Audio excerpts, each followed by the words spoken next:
Hello বন্ধুরা, চলে এসেছি ধারাবাহিক শুভ বিবাহর আজকের পর্বের আপডেট নিয়ে। আজকের পর্বের শুরুতেই দেখা যায় তরি খুব টেনশনে পড়ে যায় তার হিরো আঙ্কেলের ব্যবহারে। তবে কি সত্যি সে তার বাবা নয়, এমনটি ভাবতে থাকে সে। এদিকে ইমন এসে দরজা ধাক্কাতে থাকে তেজ আর সুধার। এরপর তেজ ও সুধা বাইরে বেরিয়ে আসে। এদিকে সার্থক তরিকে নিয়ে আসে এবং ইমন বলে, তোমার মেয়ে তোমাকে খুঁজছিল। সুধা তখন বলে, ও তোমাদের কাছে কি করছে? কিন্তু তরি কিছুতেই তাদের কাছে যেতে চাইছে না, কারণ তার হিরো আঙ্কেল বলেছে সে নাকি তার বাবা নয়। সার্থক তখন সুধাকে বলে, এ কি সুধা, তোমার মেয়ে তো দেখি উল্টো সুর গাইছে।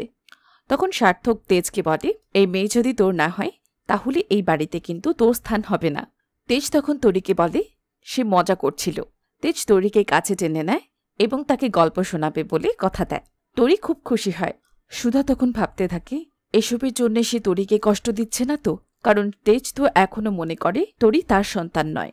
এরপর তেজ ও সুধা তরিকে নিয়ে ভেতরে চলে যায়। ওদিকে সার্থক আর ইমন প্ল্যান করতে থাকে কাল যে করেই হোক সকলের সামনে সুধাকে রুক্মিণী প্রমাণ করতে হবে। ওদিকে তরি জেদ ধরেছে সে তার বাবা মায়ের সঙ্গে ঘুমাবে, কারণ সব বেবিরাই তো তার বাবা মায়ের সঙ্গেই থাকে। কিন্তু সুধা তার বিছানা মেঝেতেই করছিল। তেজ তখন তরিকে বলে, ঠিক আছে, তোমার মাম্মাম তাহলে এখানেই ঘুমোক। তেজ কয়েকবার একথা বললেও সুধা তার কথা কানে তোলে না। তরি বুঝতে পারে তার মাম্মাম খুব রাগ করে আছে। তরি তখন তেজকে বলে তার মাম্মামকে নিয়ে আসতে, নতুবা সে ঘুমাবে না।